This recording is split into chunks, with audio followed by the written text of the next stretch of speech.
नमस्कार, हमारे चैनल खुलेआम टॉक्स में एक बार फिर आपका स्वागत है। दोस्तों, आज हम इक्वलिटी की बात करेंगे। इक्वलिटी पुरुष और महिलाओं में इक्वलिटी। दोस्तों, हमेशा ये चर्चा का विषय होता है कि घर में खाना बनाना या काम करना महिलाएं ही क्यों करें या लड़कियां ही क्यों करें, लड़के क्यों ना करें। तो मैं सिर्फ इस पे बहुत ज़्यादा, क्योंकि बहुत सारे डिबेट हुए, किसी कंक्लूजन में नहीं पहुंचे, बट जो मेरी फाइंडिंग है मैं वो बताना चाहूँगा कि पुरुष और स्त्रियाँ दोनों में शारीरिक बनावट और उनकी इंटरनल पावर, उनकी क्षमता और उनकी काम करने की जो है, एक तरह से आप कह लीजिए योग्यता थोड़ा सा पुरुषों से डिफरेंट होती है। पुरुष और महिलाएं प्रकृति द्वारा बनाए गए दो डिफरेंट टाइप के प्राणी हैं। ठीक है, दोनों इंसान हैं बट दोनों डिफरेंट टाइप के हैं। कुछ क्षमताएं जो महिलाओं के पास है वो पुरुषों के पास नहीं है।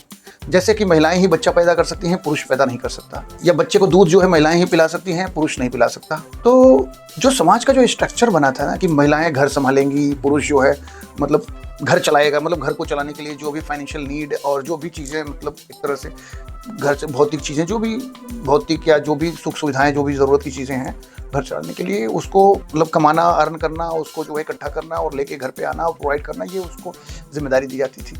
क्योंकि क्या होता है कि एक महिला को कंटिन्यू अगर ये जिम्मेदारी दी जाए तो फिर वो महिला फिर कभी बच्चा पैदा नहीं करना चाहेगी।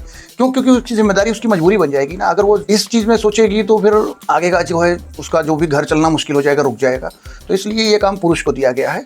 तो महिलाओं को मतलब कहीं पे भी पुरुषों से बराबरी करने की ज़रूरत नहीं है, और ना ही ये कहने की ज़रूरत है कि भाई हम कम नहीं है या हमें बराबर का मौका नहीं मिल रहा है या हमको मिलना चाहिए या हमारे साथ कुछ एक तरह से गलत होता है। महिलाएं जो है भारत में हमेशा पूजनीय रही हैं। वो आज की सोसाइटी, आज का समाज जो है वो हिप हॉप, पता नहीं कैसा डिस्कशन क्या चलता है कि महिलाएं और पुरुष इक्वलिटी करके एक तरह से महिलाओं को डोमिनेट करते हैं। हमारे वैदिक सनातन धर्म में आप देख लो, कहीं पे भी महिलाओं को हमेशा देवी, महिलाओं को हमेशा शक्ति, महिलाओं को हमेशा पूजनीय, यहाँ तक कि मतलब धर्म ग्रंथों में भी कि जहाँ नारी की पूजा होती है वहाँ देवताओं का वास होता है।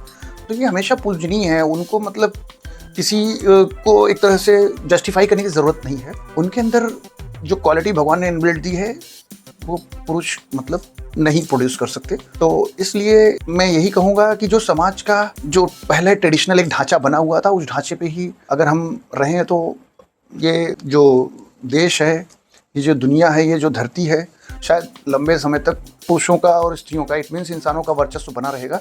वरना जब आप पुरुष और स्त्री आपस में ही लड़ना और वर्चस्व की स्थापित करने की जब सत्ता की लड़ाई आपस में शुरू कर देंगे तो कहीं ना कहीं धीरे धीरे कमज़ोर पड़ते जाएंगे।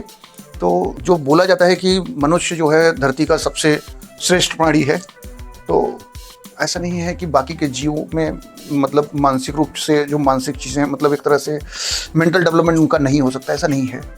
कुछ मूवीज़ में ये दिखाया भी गया है कि बंदरों ने भी जो है, उनको भी उनकी सोचने और समझने की क्षमता हो गई, उन्होंने भी ताकत अर्जित की, उन्होंने इंसानों पे और बाकी जीवों पे रूल करना शुरू किया। एक मूवी दिखाया, मूवी कल्पना मात्र है, बट ऐसी चीज़ें मतलब एक तरह से सच होने में ज़्यादा समय नहीं लगेगा।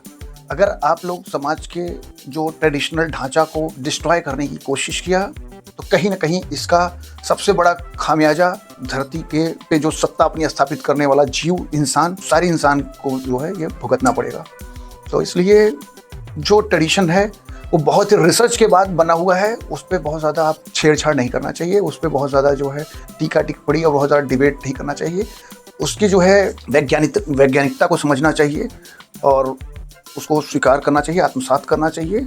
और समाज में हर जीव को, मतलब स्त्री पुरुष दोनों को, मतलब एक उचित स्थान मिला हुआ है जो वो डिज़र्व करते हैं, और पुरुषों की अपेक्षा महिलाओं को ज़्यादा सम्मानित दर्जा मिला हुआ है। अगर कोई नहीं करता है तो ये उनके घर के, उनके मतलब कि पेरेंटिंग और संस्कार का प्रॉब्लम है। बाकी ये हमारे देश के स्ट्रक्चर और हमारे देश की संस्कृति की समस्या नहीं है। धन्यवाद।